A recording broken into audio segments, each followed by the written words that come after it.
Hello everyone. Today I will make a chicken pot pie soup. Here are my ingredients, guys. Potatoes, mixed vegetable. It's frozen. I just bought this guys in the store. And heavy cream, oil, chicken or seasoning, shredded chicken, garlic, thyme, onion powder, pepper, and salt. Hello guys. Now we will saute the garlic.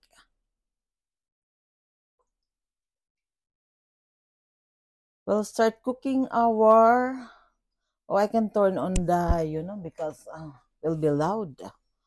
The I will saute this garlic, guys.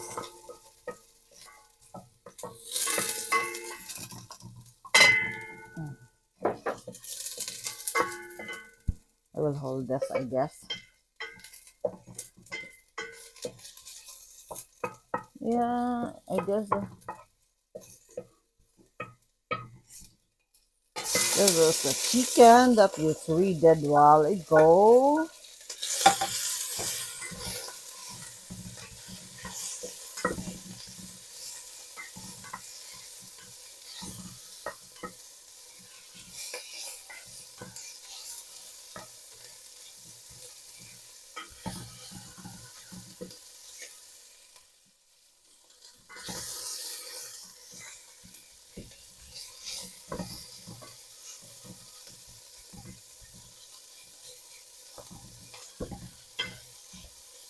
These are the spices.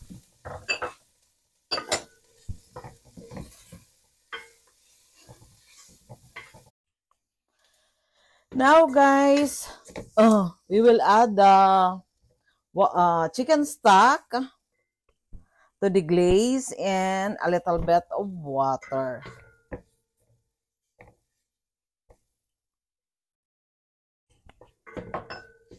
And a little bit of water.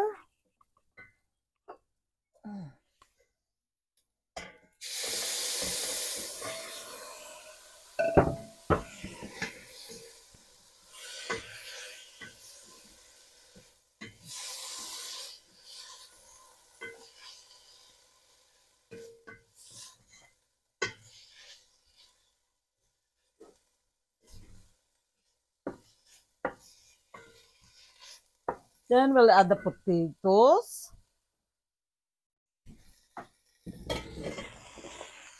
Oh!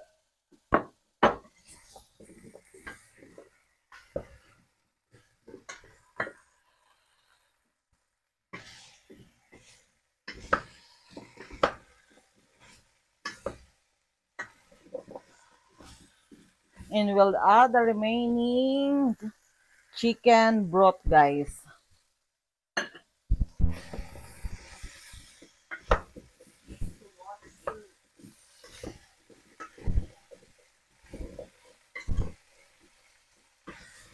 As well this water to cook the potatoes. It's up to you guys if you want lots of water or just a little bit. You can just adjust.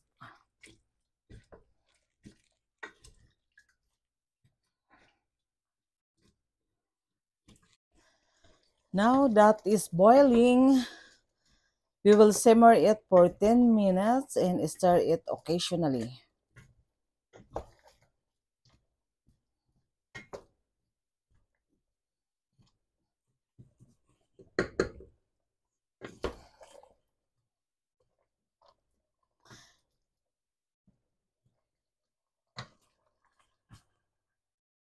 Now, guys, I will add the vegetables in this cream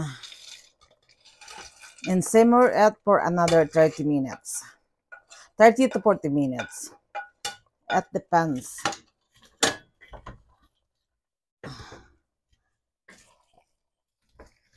Oh, we'll add this.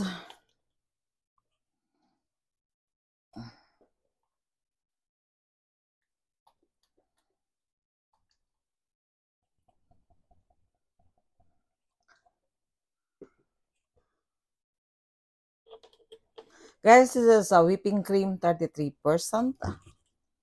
This is the one that mostly give flavor for this. And of course, the chicken. I will turn high the heat a little bit. Then I will lower it in a while.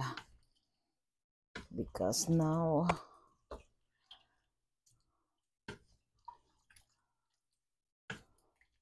And just stir it occasionally until become polycook.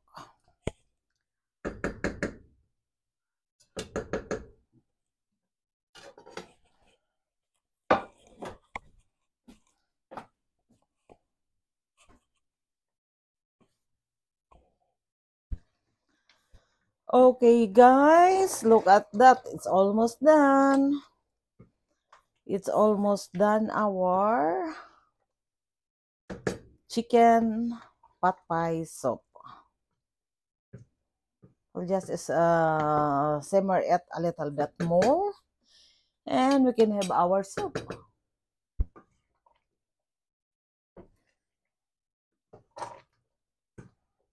Yes.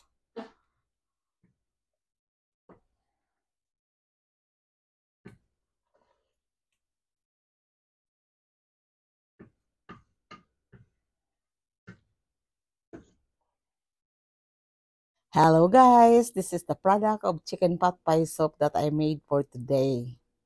Please like, share, and subscribe. Thank you guys for watching. Bye-bye.